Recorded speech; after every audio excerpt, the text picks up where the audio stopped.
All right, choose your fighter. $500 drone or $150 million bomber. Yesterday, the drones won, and it wasn't even close. So today, we're going to take a look at the results and the effects of Ukraine's Operation Spiderweb, that I would call, arguably, one of the most significant military operations in recent history. Now, as a full overview, you can check out yesterday's video, but at a high level, Ukraine managed to launch a bunch of short-range drones against Russian airfields where they successfully destroyed or damaged a good number of Russia's strategic bomber force. These are the ones that can carry nuclear weapons. It's a big deal for a lot of reasons. And hopefully countries around the world are paying attention on both sides, what can be done and the effects of something like this. Again, $500 drones launched from the back of a truck. Now, starting with the battle damage assessment that we have so far, there's a couple different ways we're going to look at this. First, we have some satellite imagery we'll be able to look at. It's pretty grainy, but we have something. We also have some video footage, more video footage yesterday, confirming that some of these aircraft were at the very least damaged. Now, there's still a wide range here because, as expected, Russia is not going to come out. This is one leg of their nuclear triad. There's no incentive for Russia to come out and put a number on their losses. So don't hold your breath waiting on that one. On the high side yesterday, some sources in Ukraine, and I think it might have come from the government as well, said 41 aircraft were destroyed. That's the high side. That's probably the number that were targeted. Now, not every drone that impacts detonates, and sometimes it doesn't cause the necessary damage. Other times they might get intercepted. There's a lot that can go wrong there. I would expect 41 to be the high side, and almost never does the total number of targets equate the total number of targets destroyed. So just keep that in mind. 41 probably not destroyed. There was also a note circulated in media. I did not see this repeated by any official Ukrainian sources that Russian nuclear submarines were targeted and hit. There's no evidence of that at this point. Now, turning to what we have been able to see, again with some satellite imagery and video confirmation, the number going around right now that seems pretty reliable is 14 aircraft losses for Russia, which is significant. That's a lot. We'll get into kind of the total number they have available here in a minute. But that looks like eight destroyed Tu-95 bombers, one damaged Tu-95, 4 destroyed Tu-22 bombers, and then 1 destroyed AN-22 strategic airlift platform. Now, we also have some of this coming from Russian sources. Times like this, you often see the Russian mill bloggers and war correspondents arguing with their audience, where the audience is saying, don't put this information out. We just kind of want the good news. And then some of these mill bloggers are saying, we have on public video bombers blowing up and burning on the ground. We cannot ignore it, which ignore it seems to be the approach that the Russian government is taking right now. Excited to show you that in a minute. But according to military informant, they say that 5 Tu-95s were destroyed, 2 Tu-22s, and then 1 military transport. So not that far off. Then again, according to Russian sources, 8 aircraft destroyed yesterday. Now, Fighter Bomber is arguing about all of this because he saw the claims that 41 aircraft were destroyed. He said that's pure bullshit. The number of planes hit is in the single digits. But yes, 1 destroyed is a strategic loss for a country that does not yet make such aircraft and has nowhere to get them. And that's the key component here. All right, so when these aircraft are destroyed, the Tu-95s and the Tu-160s specific, or Tu-95s and Tu-22s specifically, I'm not sure about the 160s, they're not in production right now. That's a big deal. Like, they can't just churn these things out quickly. The repairs take a long time. Repairing an aircraft is no joke. Not only is it expensive, but it's very, very difficult. And sometimes it doesn't take all that much damage to aircraft to where you just have to scrap the entire thing and it's not worth flying anymore. So they're finicky, all right? Different than tanks, different than armored vehicles riding around on the ground. Now, Ukrainian President Zelensky put out a note yesterday confirming that this was a Ukrainian military operation, to nobody's real surprise at all. He said, quote, "Thank you to the security service, personally to General Malyuk and everyone involved in the operation. We have been preparing the operation for more than a year and a half. The planning, organization, all of the details were perfectly prepared. We can say with confidence that this is an absolutely unique operation." I actually saw some comparisons yesterday to the Mossad pager operation with Hezbollah. Interesting comparison. We've seen both of those play out just in the last few months here, but on par, no doubt. Like, you can get into the weeds of which one was more impressive, more significant. From a U.S. point of view, I would argue that this is much more impactful, much more meaningful, because those bombers, and this is often looked past, when those bombers were built, they were destroyed to strike the United States. or designed to strike the United States. That was the plan. That's why the Soviet Union was building these bombers, was to attack us. So seeing those knocked out is a direct benefit here to the United States. Another key portion here, Zelensky says this has been in planning for a year and a half. That means during the Oval Office meeting, where President Trump and Vice President Vance were kind of talking down, in a nice way to say it, to President Zelensky, he had in his mind, he knew that this operation was in the works and underway and was waiting to give the go-ahead to carry this out. So when President Trump was looking at Zelensky saying, you don't have the cards, there's nothing you can do right now, he knew and kept quiet. The OPSEC around this operation was impressive. Nothing appears to have leaked at all. He knew that they had this up their sleeve. That's impressive. Zelensky says the most interesting thing, and we can already say this publicly, is that the office of our operation on Russian territory was located right next to the FSB of Russia in one of their regions. And they're putting this information out publicly, and there's been a lot of speculation as to why. I mean, why did we have details on this yesterday? I'm not special. I was just going off of public information. I even had people in my comment section saying, how dare you release this public? It was all coming from Ukraine. They were talking about it. They were announcing it. They were proud of it, understandably so, but also take it a couple steps further, we're seeing Russia kind of panic right now. There's already reports of traffic jams all across the country because they're looking at these trucks yesterday that launched a bunch of drones and destroyed Russian bombers. Now they're worried, like, wait a minute, are there more? And I think that's something the Russians have to keep in the back of their mind for quite a while right now, right? These trucks look just like any other cargo. How many of those could be parked across the country? How many of those have already been placed into storage? Got to be a real consideration. Zelensky says in total 117 drones were used in the operation, and the corresponding number of drone operators worked. So one drone for one drone operator, remotely operated from inside of Ukraine. He says 34% of strategic cruise missile carriers at the airfields were hit. Our people operated in different Russian regions in 3 time zones, and our people were taken out of Russian territory on the eve of the operation. Now they are safe, those who helped us. Couple key components there. I saw some people, Zelensky specifically said 34% of the cruise missile carriers at the airfields were hit. He did not say 34% of the entire Air Force or 34% of all missile carriers or all bombers. That number might be accurate. I don't know the number that you look at some of the satellite imagery, it's on or about 34%, right? That number actually feels pretty accurate. So he's talking about the number at the airfields, present at the airfields that were hit. My guess is they were probably trying to hit more. The other piece here is that they were able to successfully evac everybody from Russia. That's one we probably won't get details on for quite a while because it sounds like there's some rat lines that are effective in getting people in and out of Russia. But nonetheless, it plays into a Russian Ministry of Defense statement here in a moment. A little more context, the Siberian Legion, who just took part a couple weeks ago, a helicopter raid against Russian positions. They said, quote, Operation Spiderweb is not a one-time action, but a new reality for Russia. This is the beginning of an era of constant threat that destroys the internal stability of the criminal regime. Again, significant damage to the bomber force, no doubt. Short term, that's going to have a real impact, probably medium term as well. It's going to take a while to rebuild all of that. Long term, you have to think about the threat that this poses inside of Russia. What do they do to lock this down? You can harden certain defenses for long-range drone strikes. And we saw this around May 9th, which raises the question, what if they would have tried something like this on or around May 9th? That's crazy, given that these containers and these drones are already inside of Russia at that point.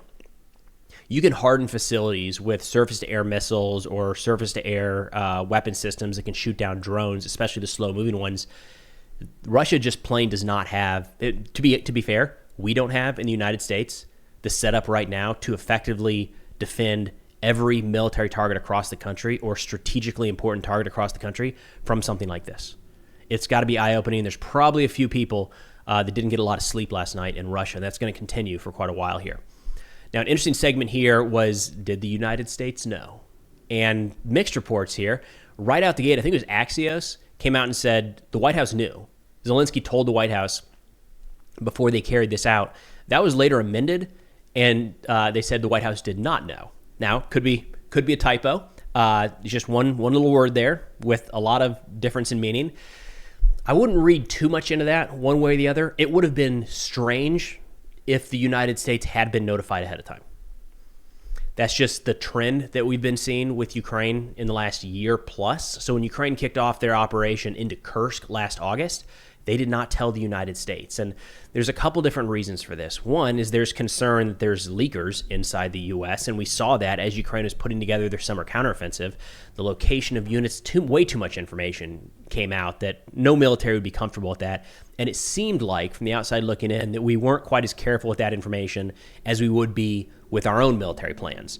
So from Ukraine's perspective, that's a liability. No reason to risk it by sharing with the United States. On the other side of this, so that's been the theme, again, not sharing with the U.S. for some of these operations. The other side, is that at times we've seen the U.S. and the White House pressure Ukraine to not take certain actions. And I think that as the U.S. pulls further and further away from the overt direct support for Ukraine, we're probably going to see more of this.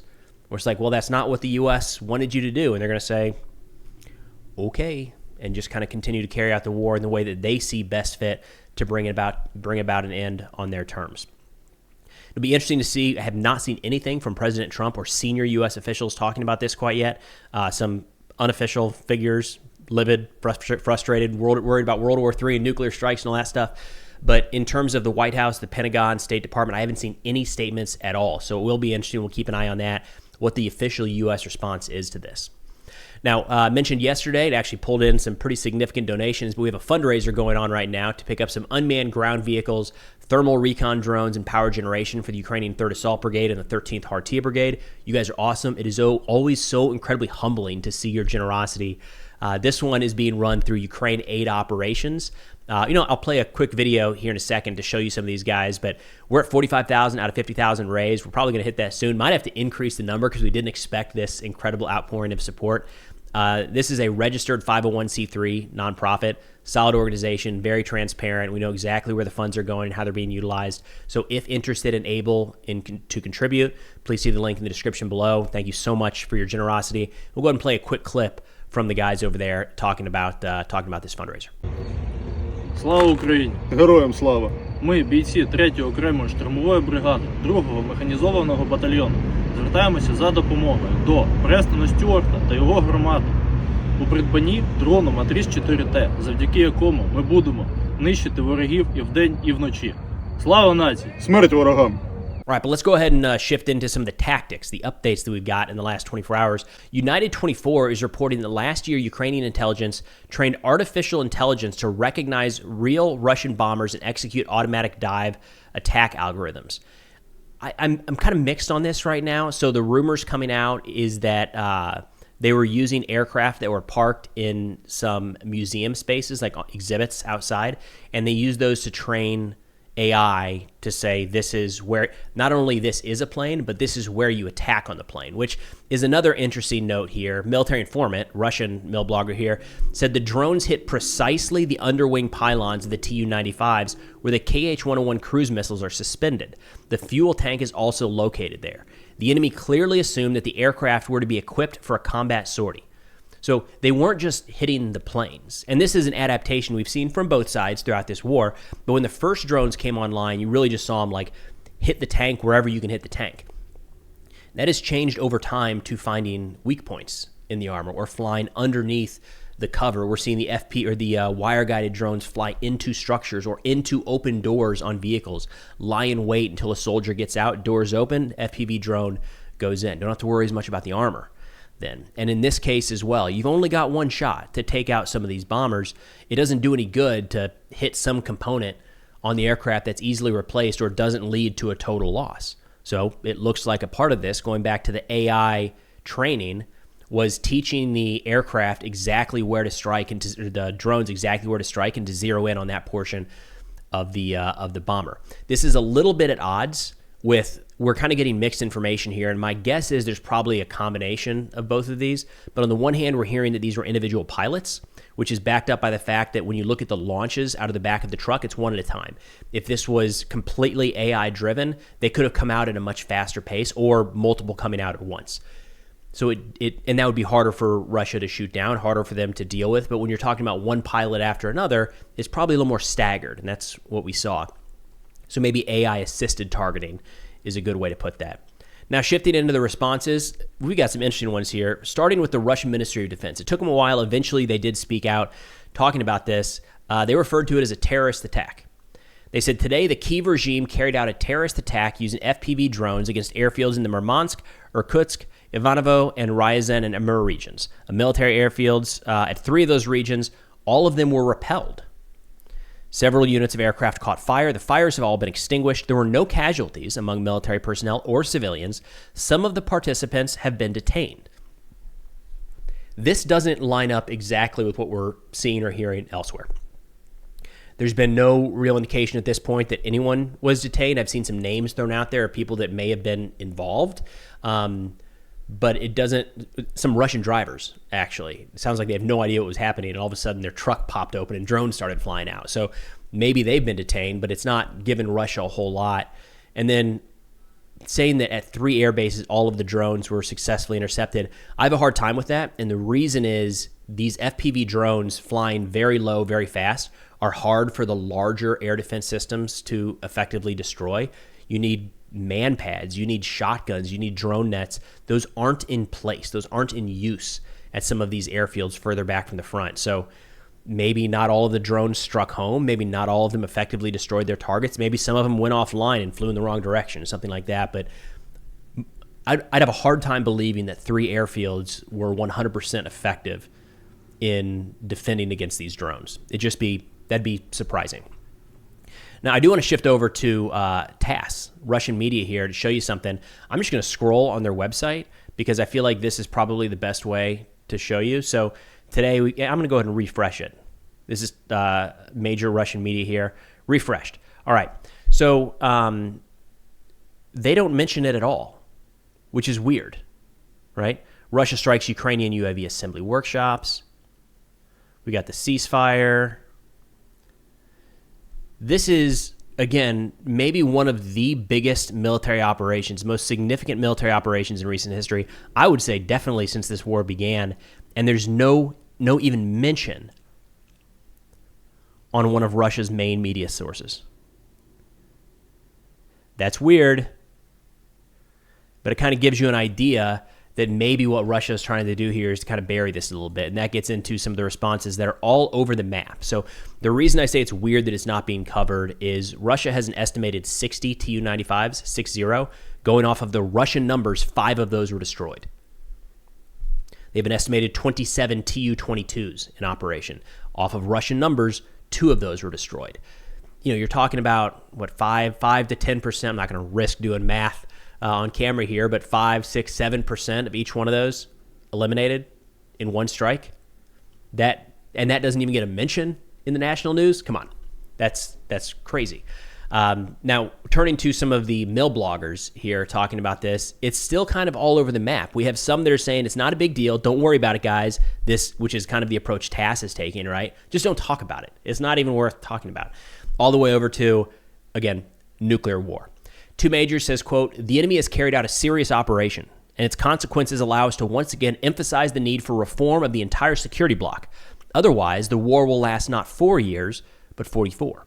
That was kind of a theme across a lot of Russian channels yesterday was, guys, we got to adapt faster. The whole idea of having these aircraft under cover is not new. Ukraine first struck an aircraft back in 2022 with a drone. There's been plenty of time to build overhead cover, and they haven't. Again, U.S. military, let's make sure we're building effective overhead cover because we're also at risk for something like this. Alexander Kott said, quote, the main striking force of our nuclear triad is its land component. The air and sea components only supplement it. If we think theoretically, even the loss of half of our nuclear potential in counterstrikes, we still retain the ability to destroy planet Earth several times over. So that's kind of a combination of it doesn't matter at all, plus we could still kill you all if we really wanted to. Just, again, kind of a confusion in the messaging. There's actually, and then to take it a step further, here in the United States, as I mentioned, we don't have anything from official government sources at this point, but I don't know the right term to associate with these folks, but they're not government officials. Some are former government officials, and pro-Russia is, I feel like that's thrown out too regularly, but people came out of the woodworks yesterday talking about how this is a disgrace, this is a nasty escalation. Americans talking about this being a terrorist attack, how Ukraine has no right to go after a sensitive target like this. It was a weird day on the internet. But again, technically, those are just people talking on the internet. Not a lot different than me, I guess, right? Most of them, albeit anonymous, but nothing from official government sources at this point. Now, turning over to a few more details from the Russian side here, they did identify the warehouse. Looks like that some of these drones, you remember there were pictures yesterday that Ukraine released saying, hey, here's our trucks. This is what the operation looked like before it launched. Russia pretty quickly was able to identify that, and it's just a storage warehouse. They got there, cleared out, of course, but that is, a clue, gives them an idea of the direction to look here. They also apparently were able to talk with some of the drivers of some of these trucks, where one of them, I guess one was killed, one of them was found strangled, if that report was correct. But there were a couple others here they were able to interview, and the general story is the same. These were just cargo truckers, long-haul truckers. They got a call, they got a bid to go pick up a prefabricated home, portions of a prefab home in this container from this warehouse. They went and picked it up and started taking it to their location. At some point along their drive, they got a call and said, hey, by the way, can you park at ABC location and we'll pick it up there and we'll do the handoff, whatever it might be. That location was within striking distance of a couple different Russian airfields. So the drivers parked their trucks, were waiting for the next step of what they thought was this delivery. All of a sudden, the tops came off and drones started flying out and explosions started going off in the distance. Across the board, these drivers, they all gave the same name. Let's see, what is it? Artyom? Probably not a real name, but the same person, they say, coordinated all of this, and they thought they were genuinely just carrying normal cargo, which, of course, ended up being not so normal cargo. Now, all of this happening amidst another round of negotiations in Istanbul between Ukraine and Russia, trying to bring about an end to this war through a negotiated settlement. And we actually, just kind of wrapping up here, we got Ukraine's terms yesterday. Russia has not provided their terms. They have not said anything about this. But the Ukrainian terms are actually a little bit more aggressive than we've seen recently, which is interesting. A couple of their key components here is they want a full and unconditional ceasefire in the sky, on land, and at sea. For confidence-building measures, they want to address humanitarian issues, unconditionally return all deported and illegally displaced Ukrainian children, exchange all prisoners, all for all, and release by Russia of all civilian hostages. They say Ukraine is not forced to be neutral. Of course, this will be a sticking point with Russia. It can choose to be part of the Euro-Atlantic community and move towards EU membership. Ukraine's membership in NATO depends on consensus within the alliance. No restrictions may be imposed on the number, deployment, or other parameters of the armed forces of Ukraine, as well as the deployment of troops of friendly foreign states on the territory of Ukraine. Every one of those is a Russian sticking point, for what it's worth. They say territorial gains made by Russia since February 2014 are not recognized by the international community. The contact line is the starting point for negotiations. Territory issues are discussed only after a full and unconditional ceasefire. And then sanctions. They say some might be lifted from Russia, but it's going to be staged and gradually to ensure that Russia is agreeing with and adhering to the terms of this agreement. Again, Russia has been asked a couple times now to provide their own term sheet, so the United States, as mediators, can sit here and try to fill in the gaps between the two. According to General Kellogg, the one sitting in the middle here, he's getting a little frustrated because Russia still has not provided their side of this. And Russia, again, said, we'll get to it. Don't worry. We'll get to it. Now, in terms of any sort of Russian response to this big attack yesterday, we haven't seen anything quite yet. Overnight, Russia did carry out a strike into Ukraine. It looks like they hit a couple locations in Kharkiv. We've got a road that took some pretty significant damage. It looks like some homes were hit with drones. I don't know what they were going after. The Russian media, for the most part, didn't even talk about this strike. It was just another night of drones and missiles flying into Ukrainian territory. One thing I can say pretty confidently is no aircraft were used in the launch of any of those munitions. We'll see when that picks back up and if it does. But that's all I've got for now. Thanks for watching, and I'll see y'all next time.